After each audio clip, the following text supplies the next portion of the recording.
The delay started because the clearance form required me to choose an ownership category for an object that did not fit any of the categories we had. The incoming vessel was holding outside contact lane 3, broadcasting a lawful approach pattern, a valid mathematical handshake, and a diplomatic packet so long our intake parser split it into 19 linked files. In the middle of that packet was a sealed annex tagged in 3 independent channels as both declaration and instrument. Our custom software would accept one or the other, not both. If I marked it as a declaration, legal review could proceed, but quarantine would fail. If I marked it as an instrument, quarantine could proceed, but protocol could not issue acknowledgement because instruments required declared ownership, and the sender had listed no owner in any format we recognized. I was on minute 28 of arguing with 2 departments about a drop-down menu when comms asked whether they should stall the briefing room feed again. Public Affairs had already seated 3 officials in front of a blank coalition seal and a clock they thought would not be visible on camera. The junior producer pinged our channel and wrote, in the flat, irritated way people write when history is interrupting their schedule, that she needed approved holding language or she was going to let the moderator fill time with audience prompts. 5 seconds later, she sent the line she planned to use if we gave her nothing. Comment where you're watching from and what time it is for you right now. May. That message was still sitting on my screen when the first non-human delegation in coalition records remained outside our airspace because I could not tell the system whether the thing they brought us was a document or an object. I was 31 on probation and one formal mistake away from losing the job that was paying for my father's assisted respiratory care on the inner ring. My title at the time was Assistant Protocol Lexicographer, Contact Secretariat, Lagrange Assembly Port. People outside the building heard that and assumed I translated alien language. At intake stage, there was no alien language yet, not in the way people imagine.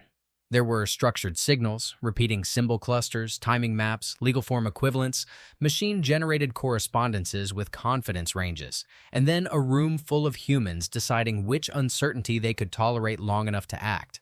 My part of that process was narrower and more dangerous than it sounded.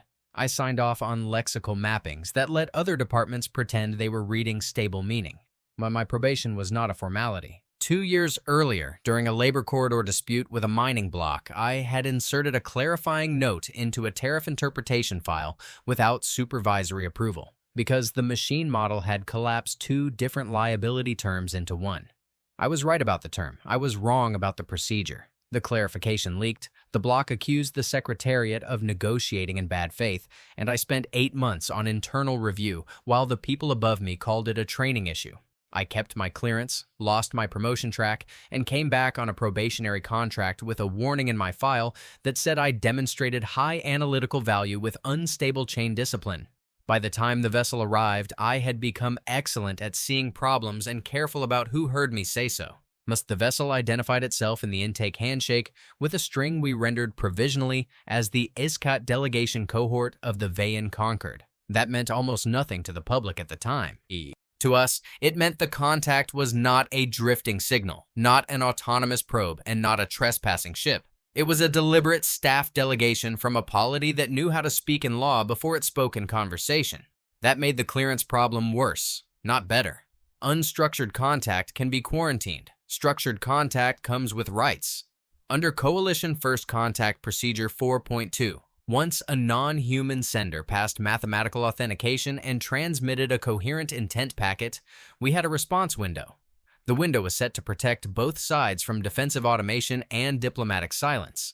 We had to acknowledge receipt, define a provisional procedural framework, and issue terms for further exchange before the sender crossed the outer patient's threshold built into port defense systems. If we missed the window, our silence would be treated by our own systems as classification failure. Their systems might treat it as refusal. The treaty language called it mutual uncertainty management. In practice, it meant everyone in the room started making legal decisions before understanding was finished. The first official interpretation was reasonable. Director Elian Marr from Contact Protocol, who had spent 15 years building the intake rules everyone now resented, decided the vessel should be treated as a state delegation with hazardous annex materials pending ownership clarification. That category existed because human polities often attached physical trust tokens, biometric proofs, or treaty substrate samples to high-level exchanges. It was not designed for a packet that repeatedly tagged the same annex as declaration and instrument, but it was close enough to let us keep moving. Commander Rose Seton from Port Security agreed only because the hazardous designation triggered a quarantine shell around the annex and delayed any physical transfer until scans were complete. His office did not care what we called the vessel as long as nothing crossed the docking boundary without an armed robotics team and 3 separate sensor confirmations. He used the phrase armed on purpose every time, even after he was told the delegation had not displayed weapons by any system we understood. Security people under uncertainty often speak in posture, not fact. Dr. Nyla Seye from the semiotics unit was the first person in the room to say we might be applying the wrong framework entirely. It may not be an ownership problem, she said, reading the symbol alignment spread on her tablet. It may be a competence problem. They may be saying the annex is not ownable. Mar did not look up from the response clock. Then legal will tell us how to receive a non-ownable instrument under existing code. Legal counsel June Park, who had joined by secure link from the assembly chamber 2 levels down, gave the kind of answer lawyers give when a process flaw is about to become a precedent. There is no non-ownable instrument category in customs intake, he said. There are state instruments, private instruments, contraband instruments, biological materials, hazardous unknowns, and ceremonial artifacts. If you need a category created, you need assembly concurrence. You do not have assembly concurrence. We had 182 minutes left in the response window. My role at that point was to finalize the provisional term map that would generate the first acknowledgement in both directions. The machine system had already built a correspondence table using the ISCAT packet's internal redundancies. It was good enough to identify repeated legal operators and poor at everything that mattered emotionally or culturally. That is normal. Machine alignment gets you grammar-shaped shadows. Humans then choose which shadows to trust. The central problem in the table looked minor on screen. A recurring ISCAT cluster appeared in proximity to authority markers, sanction clauses, and irreversible commitments. The model proposed a range that included license, warrant, permission, delegated right, and recognized competence. Another cluster, often attached to it with a self-referential marker, mapped to restraint, withholding, abstention, self-limitation, and ban. In several places, the 2 clusters appeared linked to a third symbol group that every model in the room tagged as conflict scale terminology. One of the tentative English renderings looked like self-withheld war competence. Another looked like unlicensed full conflict authority. A third, lower confidence but syntactically plausible, looked like prohibited total war standing. Those were not equivalent statements. Under deadline, they became operationally equivalent because we had to choose something to reply. The ISCAT packet had requested, in terms no one disputed, a mutual exchange of conflict boundary declarations as a condition of further contact. That request was not as alarming as it sounded.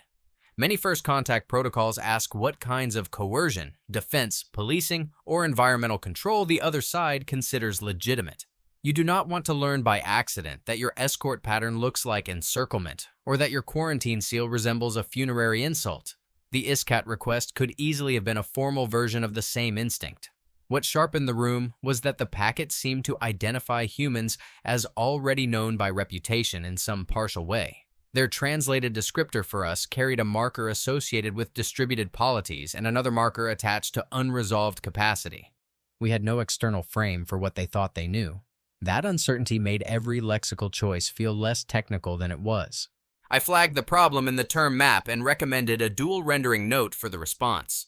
That was the cautious option. Preserve ambiguity, mark the term as unresolved, and ask a clarifying question before committing a category.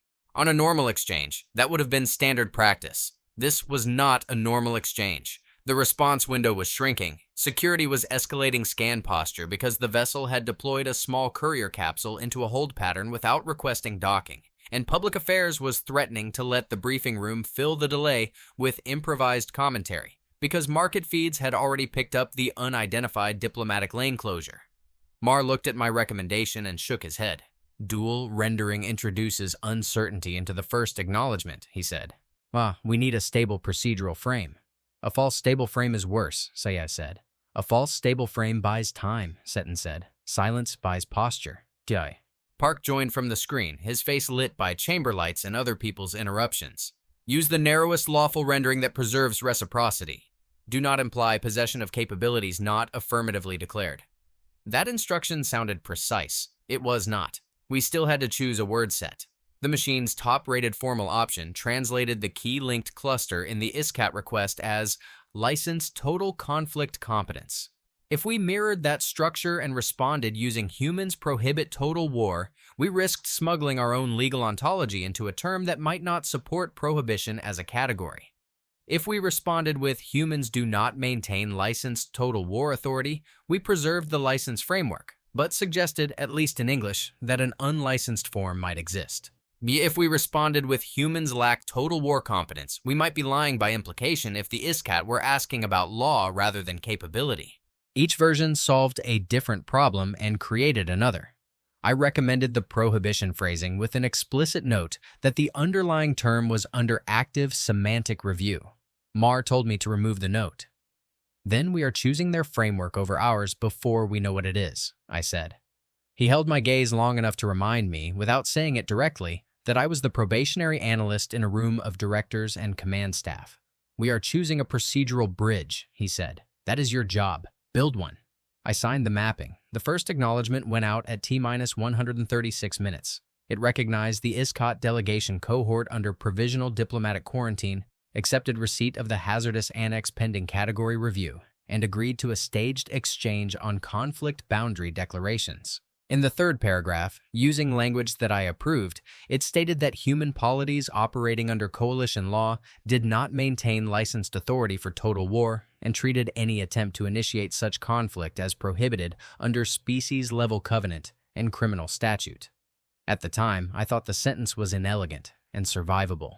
The ISCAT response arrived 87 seconds later, which was too fast for composition and slow enough to be deliberate. It contained no plain language acknowledgement of our acknowledgement. It contained a restructured copy of our third paragraph with 3 inserted query markers and a request for witness credentials. The machine alignment rendered the key question in several ways at once. Which body certifies your self-withholding? Who is competent to bind your conflict authority? Under what witness is your species-level restraint revocable? Park said it read like a legal due diligence request. Seton said it read like strategic intelligence collection. Sayeg said it read like they did not recognize prohibition as a terminal category. Mar asked me which interpretation the syntax supported. I told him the syntax supported all 3 because the unresolved operator sat exactly where their grammar seemed to distinguish ownership, authority, and social permission. That was the answer he least wanted it. Pick the best one, he said. I can pick the safest wrong one, I said. No one laughed. They were too tired, and the clock was now at 109 minutes. The deadline pressure stopped being abstract when Defense Automation sent its first advisory. Port security systems were designed to tolerate a controlled amount of ambiguity in contact lane traffic. They were not designed to tolerate ambiguity indefinitely. If the vessel remained in proximity without an agreed procedural frame for docking, exchange, or withdrawal, the system would move from observation posture to containment posture. Containment posture did not mean firing. It meant lane restrictions, drone deployment, transponder jamming in specific bands, and a set of automated warnings no one wanted the first contact delegation to see on day 1. Those warnings were written for smugglers, pirates, and hostile reconnaissance craft, not for entities whose legal grammar we were still trying to parse. At the same time, the courier capsule they had released was still cycling in a precise triangular loop just beyond the docking threshold. It was not approaching. It was not leaving. It repeated the same path every 72 seconds with timing jitter under 3 milliseconds, which was either an exquisite navigational routine or a signal. Security interpreted it as persistence near a restricted boundary and requested authorization to tractor it into hard quarantine. Protocol denied the request because unauthorized seizure of a diplomatic transfer object could terminate contact under our own rules. We were now arguing simultaneously about a word in a translation table, and whether to physically grab an alien capsule in front of a vessel that had crossed interstellar space to speak in law. The human conflict in the room was not theatrical. It was procedural, clipped, and corrosive. Seton wanted a decision because every minute of ambiguity degraded control. He was responsible for the port, not the historical beauty of our first conversation. If the lane slipped into automated containment because protocol could not classify an annex, he would be blamed for operational failure. He kept saying versions of the same thing. A wrong category can be corrected. A lost perimeter cannot. Paul. Sayeg wanted delay for meaning because she had seen what happened when institutions treat machine alignment like translation and then build legal acts on top of it. Her unit's mandate existed because of disasters no one in that room wanted repeated. She kept saying, in progressively less diplomatic language, that we were using treaty vocabulary on what might be ritual or constitutional language, and acting surprised when the terms bent. Mar wanted an actionable procedural frame because his office had been built to make contacts survivable by reducing improvisation. I understood him more than I wanted to admit. Process had kept people alive in lesser crises. Process also makes people defend categories after the world has moved beyond them. I wanted, selfishly and professionally, not to be the probationary analyst who froze the room by refusing to sign a workable mapping. I also wanted not to sign a false one twice. The second ISCOT packet made that harder. They transmitted a compressed set of what looked like precedents, each structured around the same key operator we were failing to pin down. The machine system aligned them into a format that resembled legal case summaries. In every instance, an entity declared a limit on a class of action. Another entity requested certification of the declaring body's competence, and a third party recorded witness or enforcement conditions. The patterns were consistent enough that Park called it a jurisprudential archive and asked whether we could map the witness role to our treaty depository functions. That was the moment the room could have moved toward the right framework. Instead, the machine alignment attached a confidence warning to one precedent because its conflict scale term strongly overlapped with our mapped total war cluster. And a low-level defense analytics tool on Seton's side auto-flagged the packet as strategic doctrine reference. Security did not classify it as a threat. It classified it as sensitive foreign military legal material transmitted by an unverified power in proximity to a major port. Under existing policy, that triggered a mandatory review gate. The review gate froze direct reply generation for 12 minutes. 12 minutes does not sound like much unless you are watching a first contact window collapse, while every delay can be read as meaning by the other side. Mar protested the freeze and was told by security ops that the review was automatic and could be overridden only by a joint sign-off from Port Command and Assembly Legal. Park was still in the chamber with the coalition leadership preparing a statement they had not yet approved. Seton would not sign until his team cleared the packet. Sayeg called the freeze a category trap and asked me to mark the timing in the log. I marked it. I also watched the ISCOT vessel respond to our silence. They did not advance, arm, or withdraw. They altered timing. The courier capsule's triangular loop shifted from 72 seconds to exactly 90.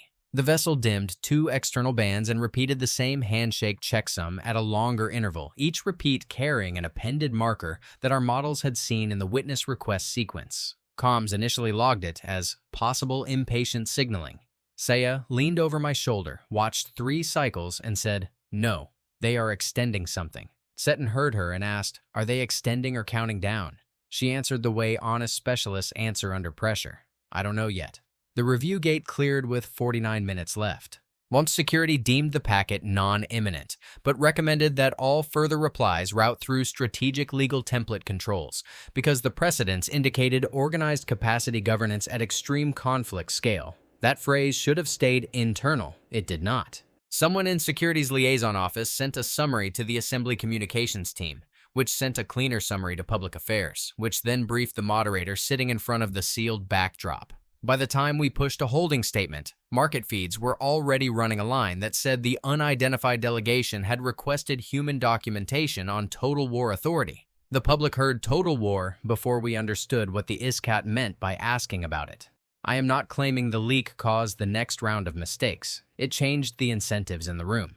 Once the phrase reached the public, every office started thinking about exposure as well as interpretation. Park came back on the secure link, looking tired and angry, and asked, without greeting, who had approved the phrase in any outward-facing summary. No one answered directly because no one in that chain had technically done anything outside their procedural lane. That is how institutions produce outcomes nobody authored. He then gave the instruction that defined the next hour. No acknowledgement could imply that human species-level conflict law was negotiable, certifiable by foreign authority, or subject to external inspection as a condition of diplomatic recognition. That instruction was legally and politically understandable. It also locked us deeper into the wrong framework by assuming the ISCAT were asking for leverage over our laws rather than trying to categorize what we had told them. Mars' team drafted a reply rejecting any foreign competence over human criminal statutes while reaffirming peaceful contact intent. Seye objected that the reply treated the witness query as a sovereignty challenge and would likely harden the misunderstanding. Ms. Seton supported the draft because it restored a clear boundary and signaled control. Park approved it with one edit. I was asked to finalize the term map. I hesitated long enough for Mar to notice. "If you have a precise objection, make it now," he said. "My objection is not precise yet," I said. "That is the problem. I think they are asking what kind of statement prohibited is, and we are answering who rules us." He looked at the clock. 31 minutes. "Then log the ambiguity and send the reply." I sent the reply. The ISCAT did not respond with text. They sent a metadata packet attached to the courier capsule's transponder, then altered the capsule's loop again.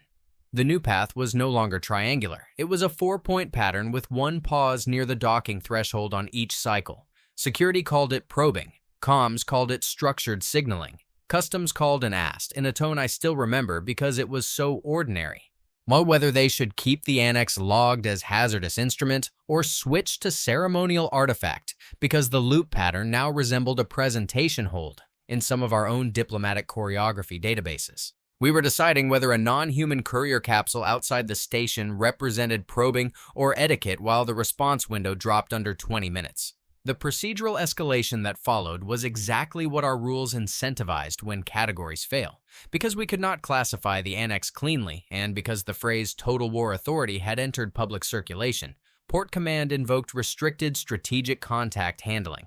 It was not a threat protocol. It was the protocol used when incoming material might alter deterrence balance assessments or trigger public panic if mishandled. Under that protocol, direct semantic exchange narrowed. Physical transfer objects could be held under custom seizure, pending joint review, and all outbound wording had to pass strategic legal. That protocol made sense for weapons manifests, covert transmissions, and strategic defections. It was catastrophic for live meaning negotiation. Sayeg argued against it in the room and then, when overruled, formally dissented in the log. I signed the receipt on the restricted handling handoff because it came through my terminal. That signature is one of the reasons my name appears in the inquiry files. At 16 minutes, security tractored the courier capsule into hard quarantine. They did it cleanly, without damage, under authority that was lawful once restricted strategic contact handling was active. The capsule did not resist. The ISCAT vessel did not alter course. It repeated the extended checksum, dimmed the same two bands, and transmitted a short burst carrying the witness marker plus a new cluster our models mapped with poor confidence to custody, acceptance, or assumption. Seton interpreted the burst as protest plus notice of record. Park interpreted it as preservation of legal position. Sayeg looked physically ill and said, "If the annex is what I think it might be, they may now believe we accepted responsibility for the category we have been denying." No one asked her to explain because no one in the room wanted one more speculative framework with 12 minutes left and defense automation already warning that the lane would shift posture absent an agreed docking or withdrawal sequence. The final minutes before the window closed were the least dramatic and most damaging part of the day. There was no shouting, there were no alarms, there were 4 humans and 2 linked offices trying to write a sentence no one would regret, while every available sentence had already been shaped by earlier choices. Mar wanted a compact procedural extension request. Seton wanted an explicit security perimeter statement. Park wanted a sovereignty reservation and a denial of foreign certification authority. Sayeh wanted one question, just one, about whether the ISCAT term we had mapped to license and authority actually referred to social admissibility rather than competence.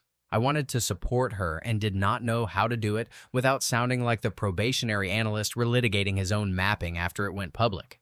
Mar finally authorized a combined message: perimeter conditions, extension request, reaffirmation of peaceful intent, rejection of foreign authority over human criminal law, and a commitment to continue semantic alignment through designated channels. I transmitted it with 6 minutes remaining. The ISCAT reply arrived with 3 minutes remaining and contained the sentence that I would spend the next 2 years trying to explain to people who only remembered the headlines.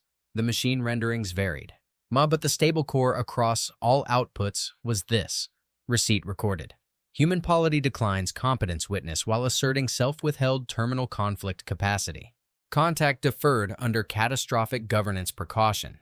Sit and read it as a hostile label. Park read it as a temporary diplomatic withdrawal. Mar read it as a salvageable deferral. Saya asked me to pull every instance of the term the model was rendering as competence witness from all prior packets and align them by position instead of dictionary guess. We did not have time to do it before the window expired.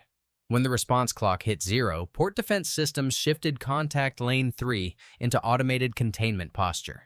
The warnings transmitted were toned-down versions for diplomatic craft, but the transponder jamming came online anyway, and 3 interceptor drones moved into visible escort geometry around the lane.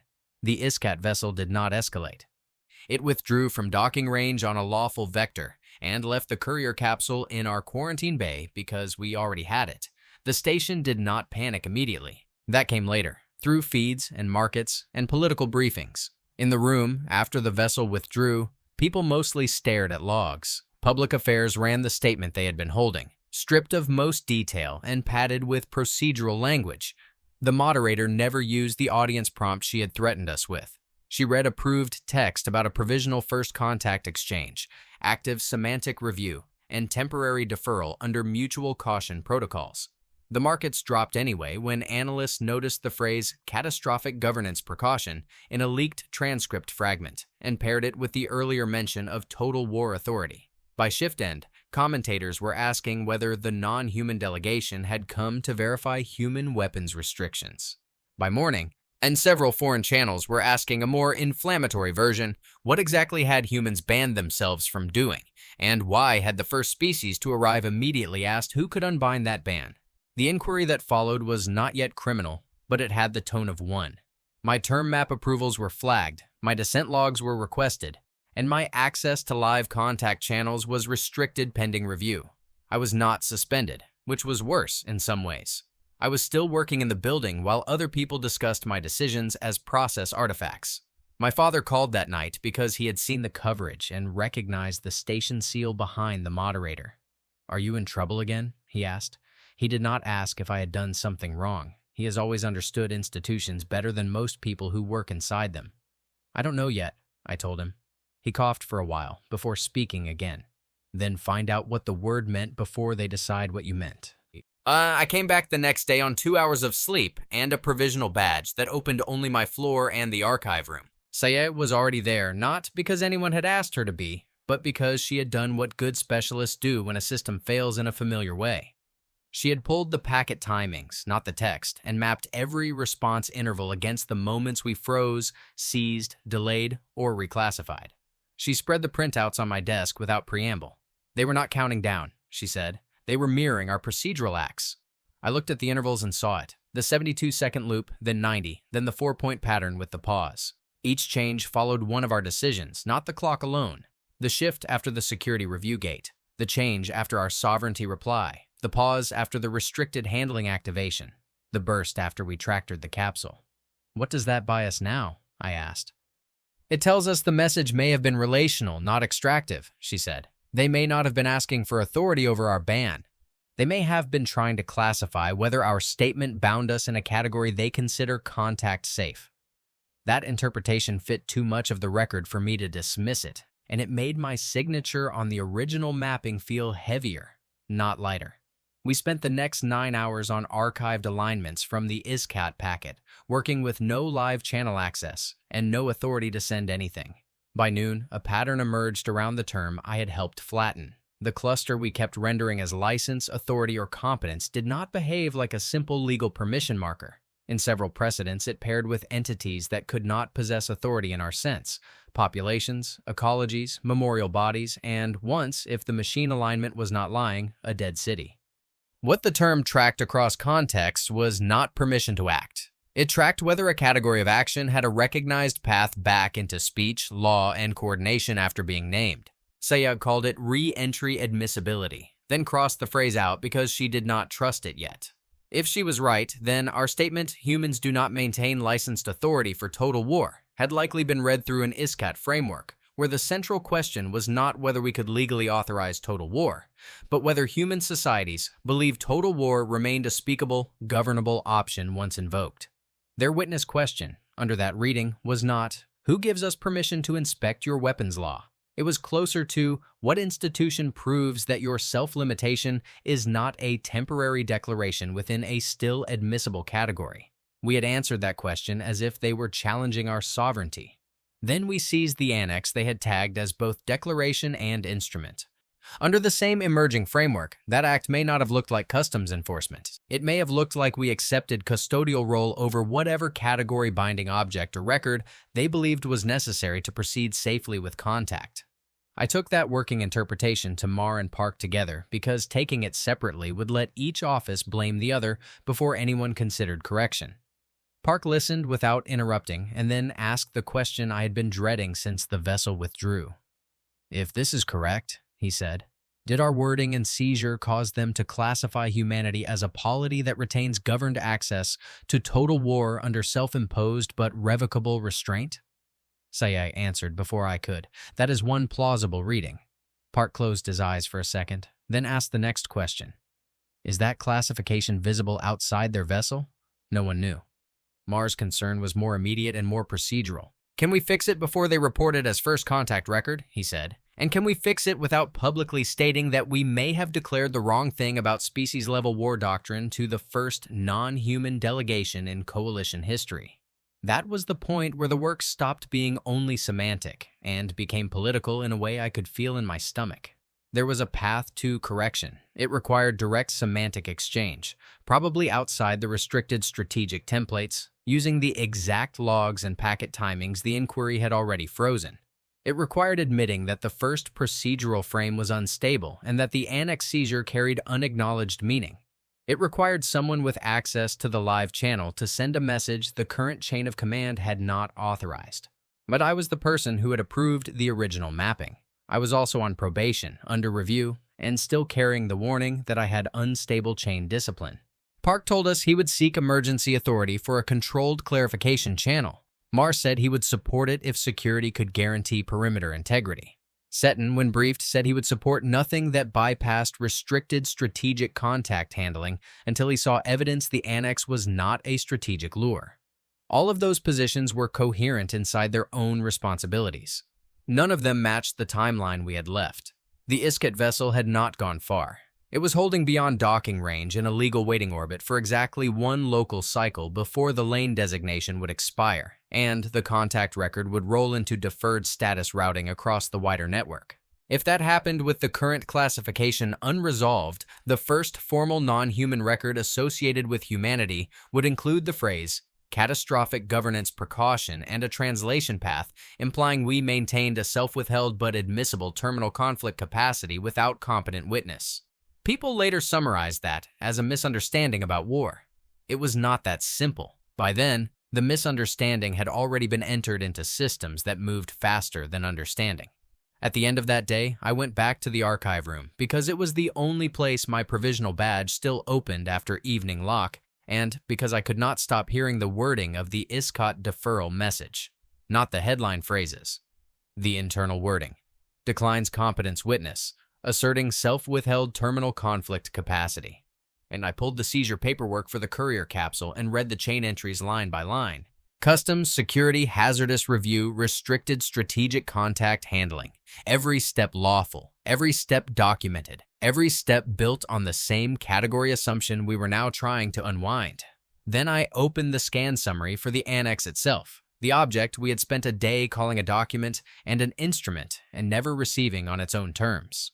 The non-invasive scan had found layered substrate, encoded structure, no active energetic mechanism, and a surface pattern our models initially treated as decorative repetition. With the new alignment tables from SEE, the decorative pattern resolved into a fixed format sequence carrying the same operator we had translated as authority and license. Attached to a human language placeholder field, our systems could not populate because it had no category for the entry. Plus, the placeholder field label, in the best low-confidence English our models could give me, read like this. Record of who may say this cannot be said. I printed the scan summary, the timing map, and my original term table with my own signature on the approval line. I folded them into a maintenance manual because that was the only paper in the room no one ever searched unless something had actually broken. Outside the archive windows, the station lights cycled to night mode, and the containment notice for contact lane 3 shifted from amber to blue. In public channels, the event was already being narrated as a tense but controlled first exchange with a cautious foreign power. In the internal logs, it was still a sequence of lawful decisions attached to the wrong framework. I remember standing there with the folded papers in my hand and understanding, clearly for the first time, that if we waited for the right authorization chain to agree on what the words meant, the record would leave the station before the correction did. I did not have authority to reopen the channel, and I knew that before I left the archive room. That mattered because later, in the inquiry, people kept describing what happened as if I made a reckless decision in a moment of panic. I was not panicking. I was doing procedural arithmetic. The ISCAT vessel was in a legal waiting orbit for one local cycle. The deferred status routing package would propagate after that. Once it propagated, our first contact record would travel with the wrong category attached to it, and any correction would become a secondary filing rather than part of the initial exchange. In a system built on precedence, that distinction was not cosmetic. I took the printed scan summary, Sayeg's timing map, and my original term table to her office because she was the only person in the building who had both the technical discipline to test the semantic hypothesis and the institutional temperament to say no if it did not hold. She was still there, shoes off, sitting on the floor with packet logs spread around her like a crime scene nobody else believed in. I handed her the papers. She read the scan summary first, then stood up so quickly she kicked over a stack of alignment drafts. "The surface pattern is not decorative," she said. "It's a witness field." That was the first time either of us used the term as a working category rather than a guess. She pulled the scan image onto her wall display and overlaid the repeated operator sequence against the ISCAT precedence. The placeholder field I had printed, record of who may say this cannot be said, appeared in positional alignment with the third-party entries from the jurisprudential archive packet. In the earlier precedents, that position had been populated by entities our models could not treat cleanly as persons or agencies. Here, it was blank, not because the field was empty, but because the object was awaiting local inscription or its equivalent. The annex was not a declaration attached to an instrument. In ISCAT terms, the declaration and the instrument were the same thing. It was a procedural device for recording a category boundary under witness. That still left the central problem. We did not know what their witness question required in human terms. Sayeg and I went back through the timing behavior, but this time, we aligned it with our acts of categorization rather than with the response clock. Every time we changed the procedural frame, they changed the courier capsule pattern, not randomly and not as pressure signaling. The shifts mapped to the status of the annex: offered, pending, frozen, seized. The 4-point pattern with the pause near the docking threshold corresponded almost exactly to the packet position where the witness field appeared in the scan. Yet the pause was not probing. It was the missing slot. They weren't waiting for an answer to the text, Sayeg said. They were waiting for us to decide what kind of act we believed we were performing. That sentence moved the entire day into place. We had treated their request as a substantive inquiry into our war doctrine. They were also doing that, but through a procedural test. The annex let both sides record a contact precondition under witnessed category terms. Their repeated questions about certification and competence were not an attempt to inspect human strategic systems. They were trying to determine whether our claim that total war was prohibited was a category they considered stable enough for contact to proceed, and if so, what in our system functioned as witness to that stability. We had answered with sovereignty statements, then seized the witness instrument. Under that framework, their deferral line made sense in a way that made me feel physically cold. They classified us, provisionally, as a polity that asserted self-restraint while declining to identify any competent witness to the restraint and simultaneously accepting custody of the witness instrument under contested meaning. That combination did not necessarily make us hostile. It made us unsafe to process. I asked Sayeg the question that had been sitting behind everything else since the first packet. Why did they care so much about this category before basic contact? She did not answer immediately. She zoomed in on one of the ISCAT precedents and pointed to the same operator attached to a term cluster we had only weakly mapped because it appeared in historical context with damaged syntax. We had rendered it variously as reconstruction, social repair, or lawful return. In the precedent pattern, a declaration on conflict limits was followed by a competence witness record, and then a clause on what kinds of coordination remained possible if the limit was breached. They care because, in their legal framework, the definition of a catastrophic conflict is not just scale, she said. It is loss of reentry. If an action class remains admissible in principle, they need to know who can still witness a binding limit when fear changes the incentives. I heard my father's voice in that without him being in the room. Find out what the word meant before they decide what you meant. We took the analysis to Park first because he was the only person with a plausible path to emergency authority that could survive the first 5 minutes of scrutiny. He read the summary standing up, then asked us to repeat the key point twice while he dictated a note for his assistant. Park's strength, and part of the reason people disliked him, was that he could hear an argument he did not want to hear and still process its institutional consequences faster than most people could process its emotional ones. If you are right, he said, the public question about total war authority is mostly a byproduct. The operative failure is that we answered a category admissibility test as a sovereignty challenge and then converted a witness instrument into seized strategic material. That is the shortest version, Seye said. He asked the next question in a lawyer's sequence. What is the minimum correction that changes their classification without requiring us to litigate human species-level war law in an open channel? I answered before I was sure. We need to correct the category of the annex, state that our earlier wording mapped their witness operator incorrectly, and explain that no single human body is competent to revoke species-level total war prohibition because the prohibition is distributed across law and command structures. I'm not licensed through one authority. Park looked at me with the expression I had seen during my earlier review, when he was deciding whether I was useful or dangerous. Can you support not licensed through one authority with record-safe language? He said. Or are you smuggling interpretation into doctrine again? It was a fair question and a cruel one, because it hit exactly where I was weakest. Seye answered for me. We can support that coalition law criminalizes initiation and planning of species-scale exterminatory conflict, that no office is empowered to exempt those statutes, and that strategic command authorities are fragmented across sovereign polities. We cannot support metaphysical claims about irreversibility. Park nodded once. That may be enough if the correction is procedural and not doctrinal. May. He opened a channel to Mar and Seton and asked for an emergency restricted clarification session.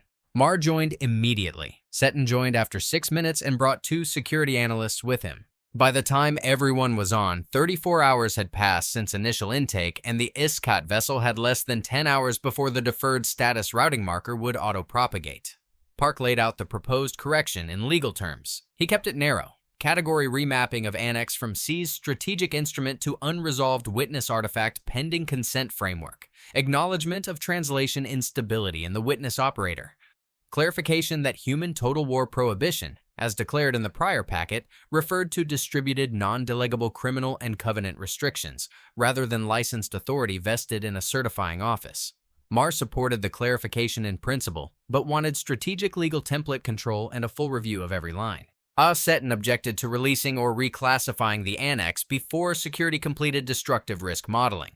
One of his analysts argued that the annex status as an instrument in the ISCAT packet could still indicate operational function, not just record function.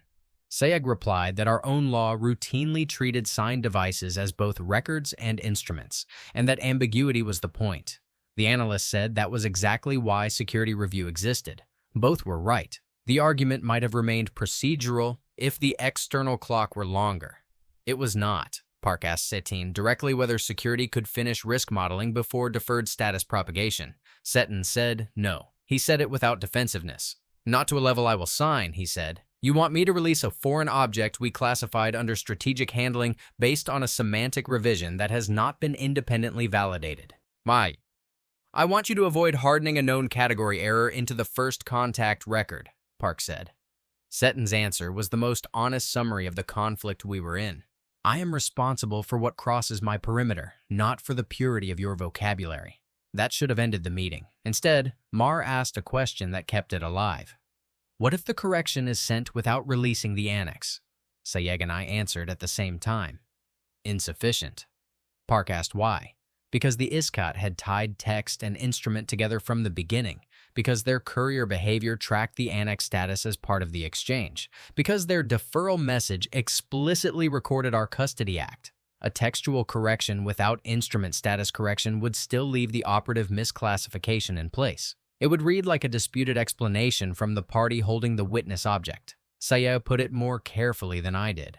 Under the working framework, the annex is not evidence of the statement. It is part of the statement. If we continue holding it under seizure authority, we are still performing the wrong category. Seton said no. Not, I need more time, not, bring me more evidence. A clear no. He did not threaten us. He did not invoke command presence. He said security would not authorize release of the annex or any direct channel that implied admission of intake misclassification until Port Command had a complete risk review. He also said, and I remember the phrasing because it later appeared in his testimony, that semantic uncertainty did not override perimeter custody. The meeting ended with Park seeking assembly emergency concurrence for a text-only clarification and Mar assigning a drafting team to prepare language no one believed would be enough. When the call dropped, Saye asked me if I intended to obey the outcome. It was not a rhetorical question. She had seen my file. I asked whether she did. She looked at the timing map on the wall. Then at the lockout notices on our terminals. I intend to prevent a repeatable category error from becoming doctrine, she said. I do not currently have a lawful method. That was as close to permission as either of us was willing to give. The costly correction began with a maintenance request.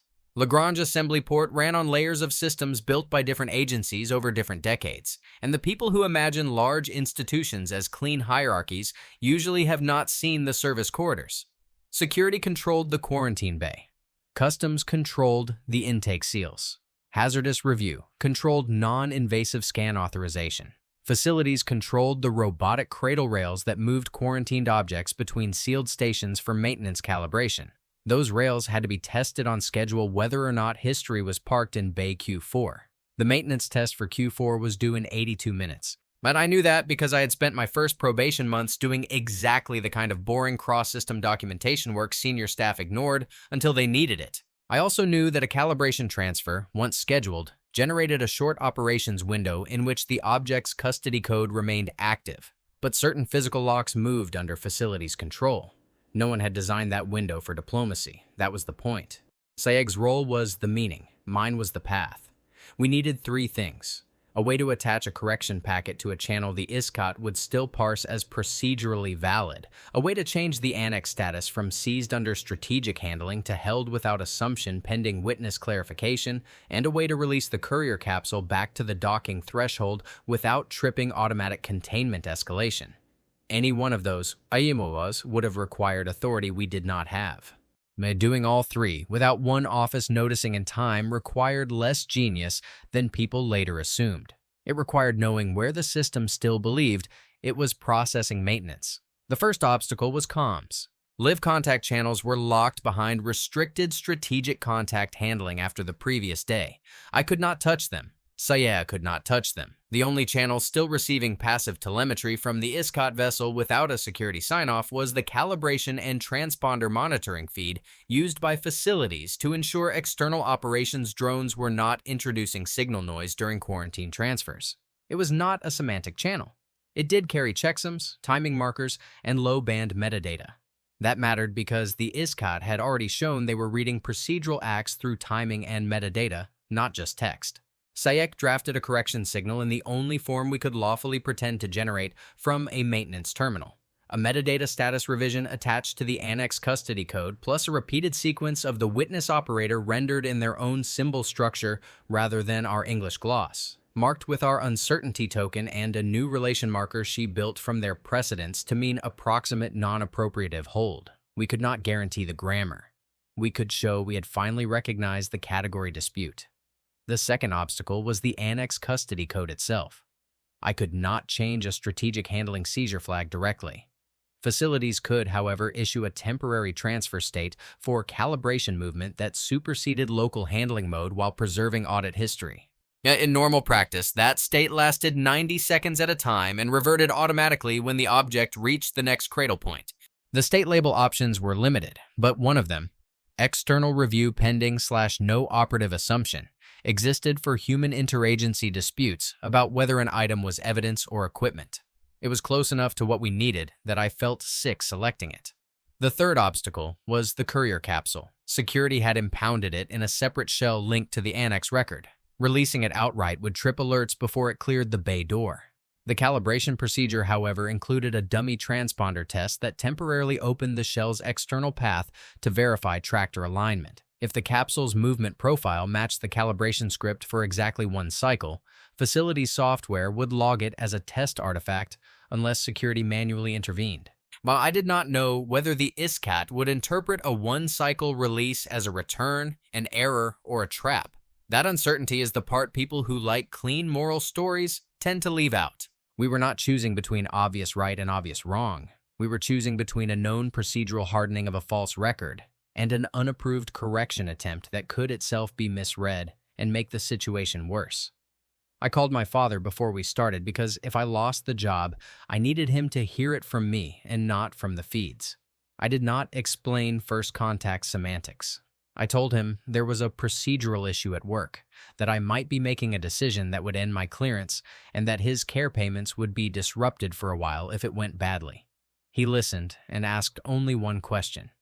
"Are you fixing your mistake or someone else's?" "Both," I said. He coughed again, then said, "Then make sure the record shows which is which." Shaw, I do not know if that helped or just gave me better language for what I had already decided. The calibration window opened at 2:14 station time.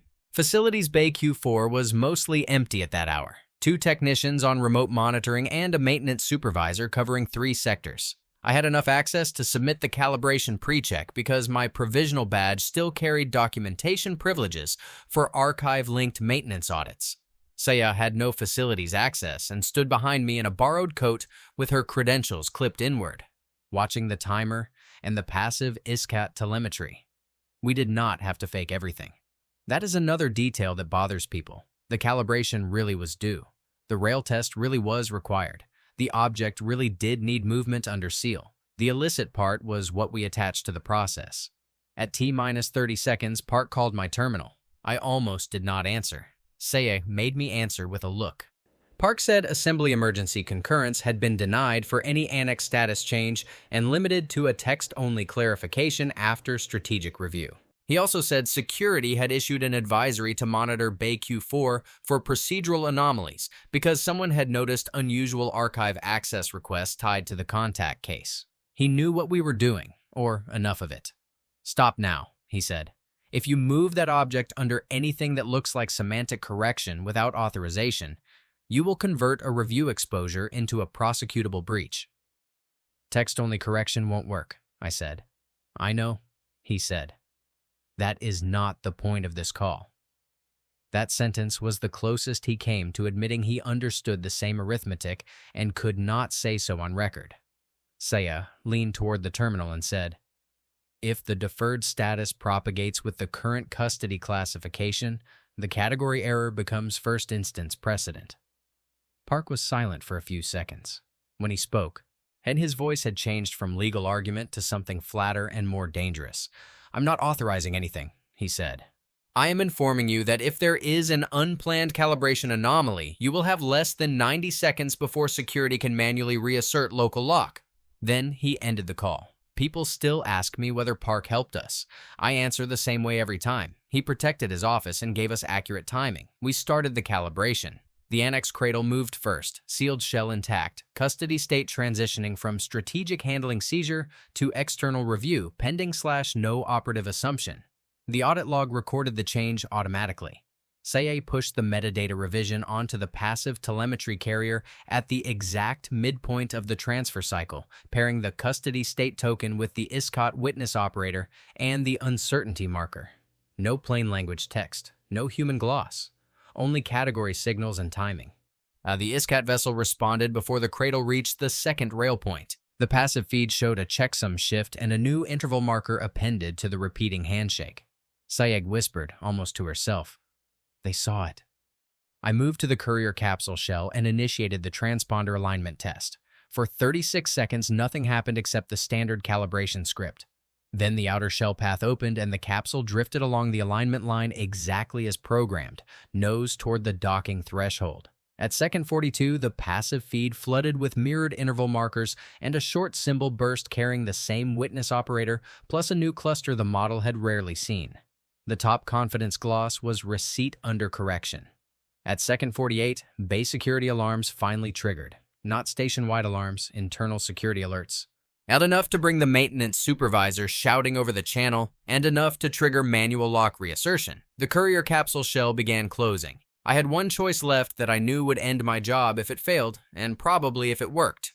I overrode the shell closure under Facilities Emergency Anti-Collision Authority and extended the alignment path by one cycle. That authority existed to prevent rail damage when two automated systems issued conflicting movement commands. It was not meant for diplomatic objects. The override code accepted my credentials because no one had thought to strip anti-collision access from an archive-linked maintenance role. That gap closed in the next policy revision. The capsule cleared the threshold path and entered the external lane for a single loop. It did not run. It performed the 4-point pattern with the pause near docking range, the pattern we had misread the day before, then held. While the ISCOT vessel changed posture for the first time since withdrawing, it did not advance on the station. It adjusted to the original lawful approach geometry, dimmed the two bands that had remained low since deferral, and transmitted a full packet on the passive carrier before security could cut the feed. The packet was too large for instant alignment, but the header tags were clear even to the machine. Correction receipt, custody nullification, and a procedural request marker we had not seen before. Then security killed local access, sealed the bay, and put both of us on the floor at gunpoint while they sorted out whether we had just compromised the perimeter. That is the part the public later imagined as the dramatic center of the story. It was not. The dangerous part had been the previous 36 hours of lawful process hardening around a category error. The weapons in the bay were a consequence of internal policy, not alien aggression. Seaton arrived in person within minutes, furious in the controlled way commanders get when they already know they will be testifying under oath later. He wanted to know who authorized the override. I said no one. He wanted to know what exactly we transmitted.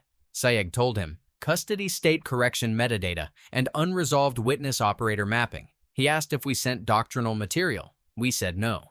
He asked if we released the annex. We said no, only the courier capsule. That distinction mattered and did not help us. Park arrived after him, asked for the security recording to be preserved, and then asked a question that told me he was already working 3 moves ahead of everyone else in the room. Did the vessel respond before or after the anti-collision override? He said. Before, Sayek said. They responded to the custody state correction. Park nodded once, as if confirming a line of argument he might still be able to use. The next 6 hours were interviews, suspensions, and restricted holding while a rapid response panel reviewed whether our actions constituted unlawful data transmission to a foreign strategic contact. During that time, the ISCAT vessel remained in lawful waiting orbit and transmitted 2 more packets, both tagged as procedural. Security did not block them.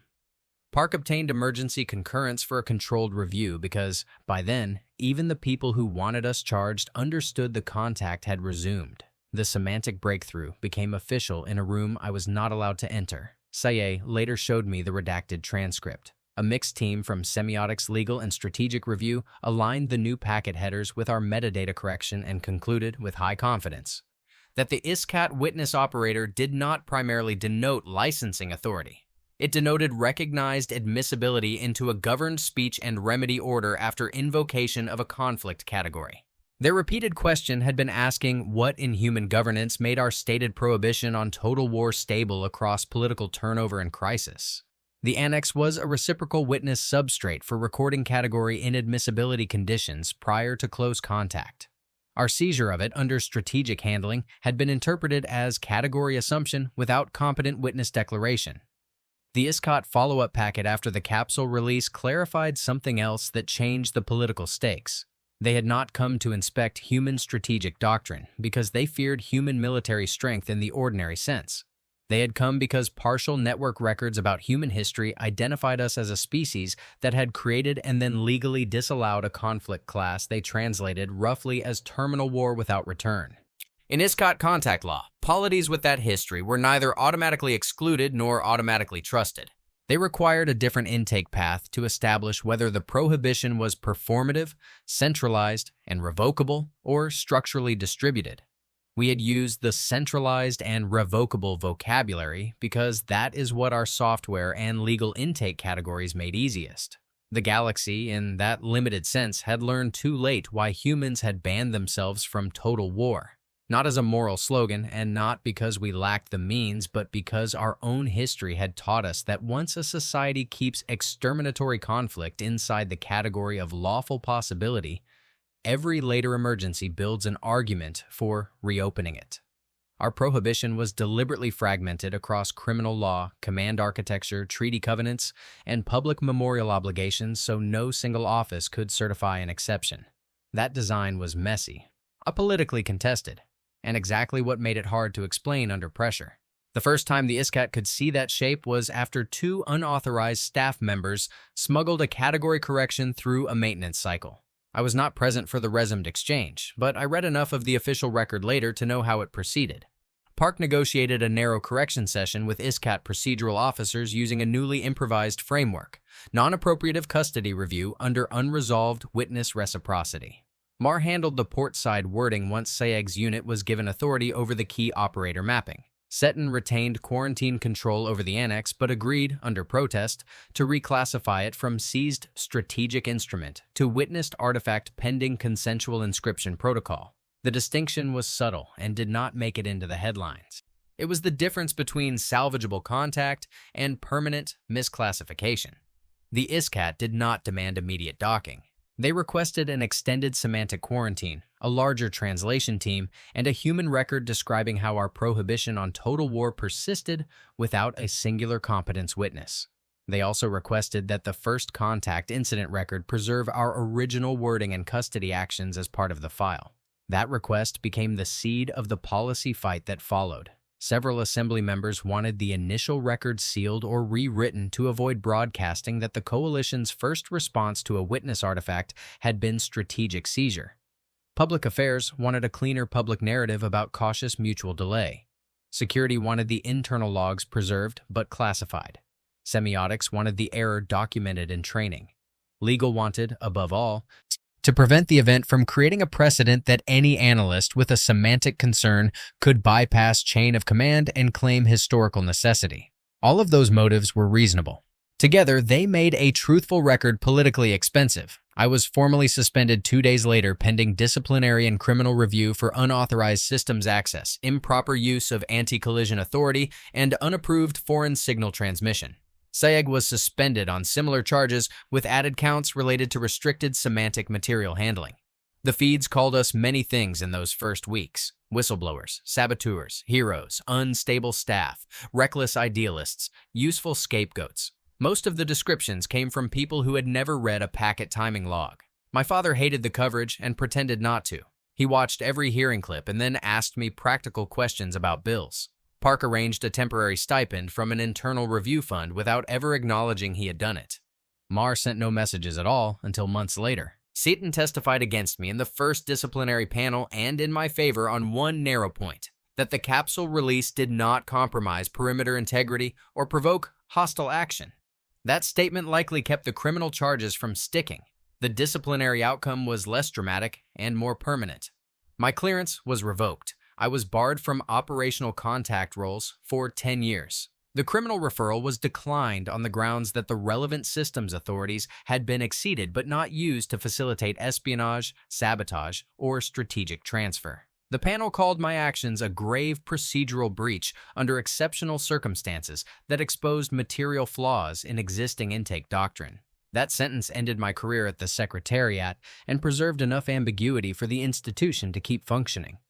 Saya fared differently. Her clearance was restricted but not revoked after the inquiry concluded that her semantic analysis directly enabled correction of the category error. She never returned to ordinary semiotics work. They moved her into protocol redesign, which she described once, years later, as being sentenced to haunt the machine that bit you.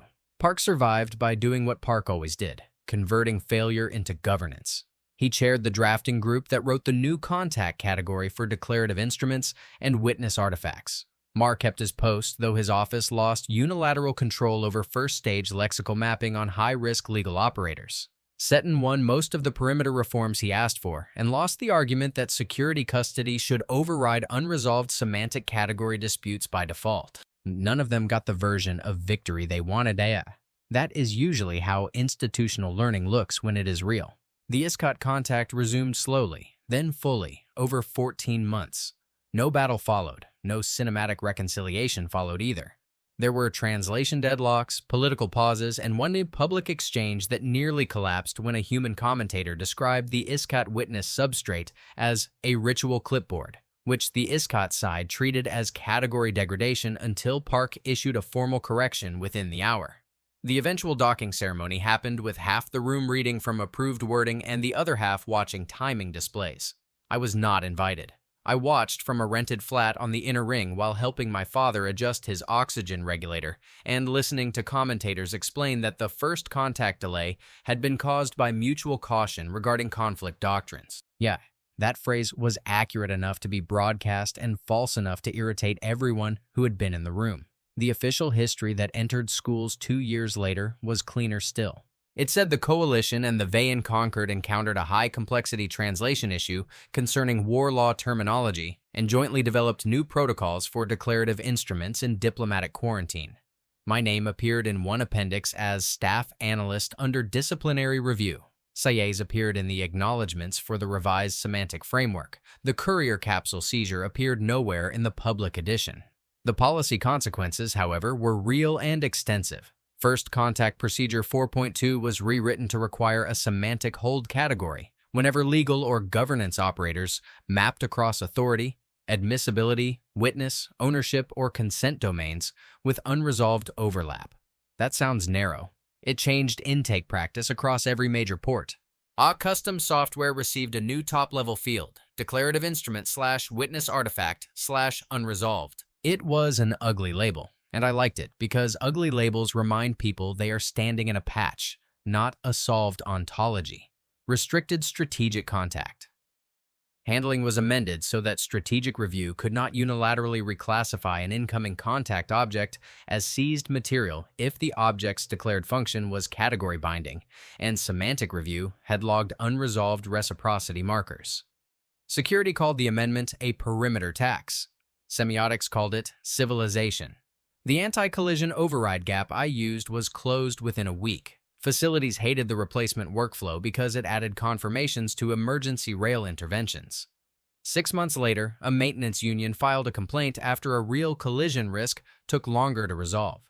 The complaint was valid. The policy remained. And a fix designed to prevent one kind of procedural breach created a different operational strain. That too was part of the legacy.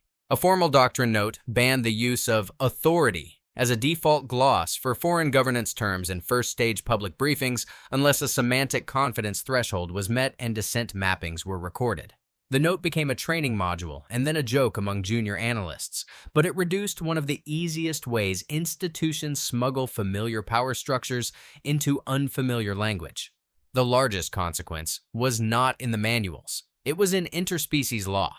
The Vayan Concord proposed, and the coalition eventually accepted, a shared legal category for conflicts deemed non-reenterable, action classes that no signatory polity could treat as admissible under emergency exception without triggering automatic contact suspension and reciprocal sanctions review.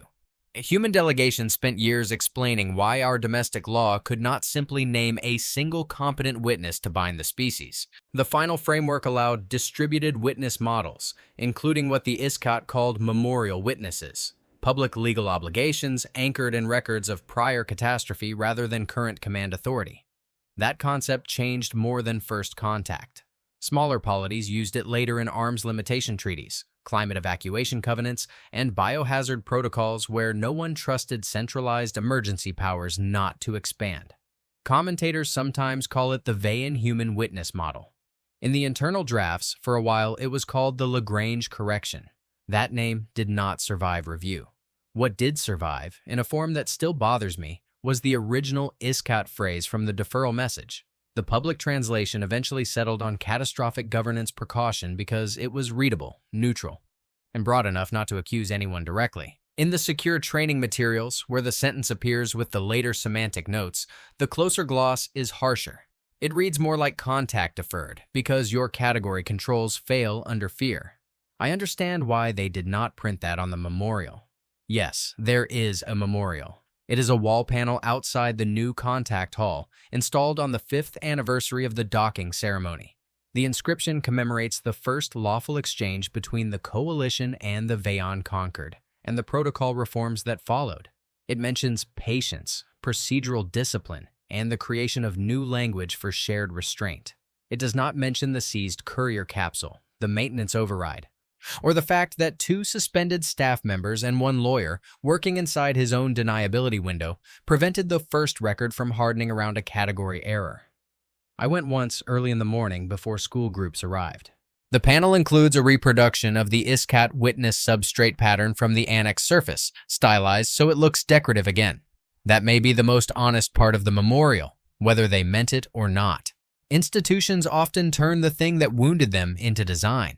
I still work in language, but not in contact operations. I review treaty annexes, arbitration records, and machine alignment disputes for a civic legal archive that pays less and asks fewer people to pretend certainty is free. My father died 3 years after the docking, long enough to see the first Concord delegation speak in Assembly Hall, and long enough to tease me that history had improved my paperwork habits. When he was at his worst near the end, he asked me once whether the aliens had finally understood us. I told him the truth I had at the time. Enough to keep talking. He said that was more than most humans manage. There is one more policy consequence people outside the field rarely notice.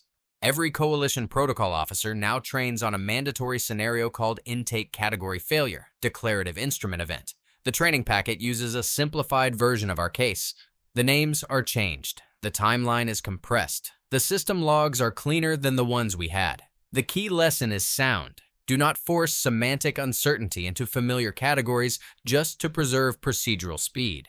The secondary lesson is also sound. Document descent mappings and category assumptions at first use. The unsound part is the narrative frame.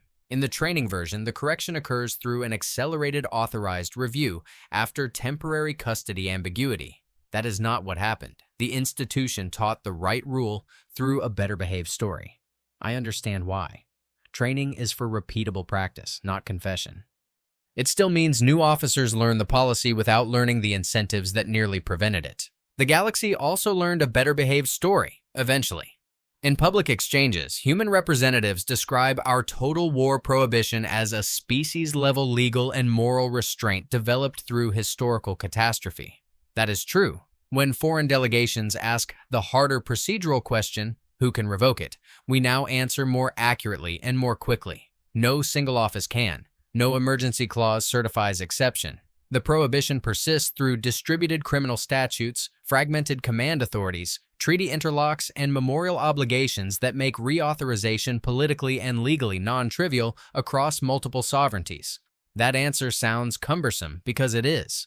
Cumbersome was the design. The part people learned too late was not that humans had terrible weapons once, or that we fear ourselves, or that we enjoy dramatic vows. Plenty of species have equivalent myths and statutes. The part they learned too late and almost recorded incorrectly at first contact was that humans banned themselves from total war because we eventually understood the problem as administrative as much as military.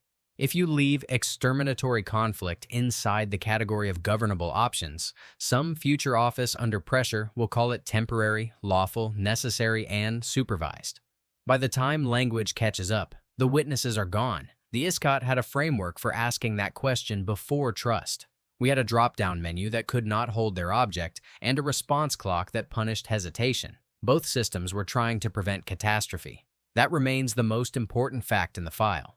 I keep copies of 3 pages in my desk drawer at home, my original signed term map, the scan summary with the blank witness field, and the audit log entry showing the temporary custody state change to external review pending, /no operative assumption at 2:14 station time. The paper is worn where I folded it into the maintenance manual. I do not keep it because I think history owes me credit.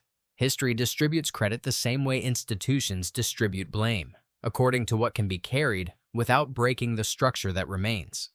I keep it because the event is now taught as a protocol reform. And that is accurate. But it began as something smaller and easier to repeat. A software form asked for ownership. The incoming object required witness. We chose the nearest category under deadline, and the wrong framework started doing work before anyone in the room fully understood the word we were building on. The official record remembers the first contact delay as a dispute over doctrine and caution. I remember the exact sentence that left the station because I approved the mapping that made it possible. And I remember the sentence that came back and forced us to hear what we had done. History will keep polishing both. I still hear them as procedural acts. That is what stays with me. Not the feeds, not the hearings, not even the suspension order. A category error entered into a live system, carried forward by lawful decisions and almost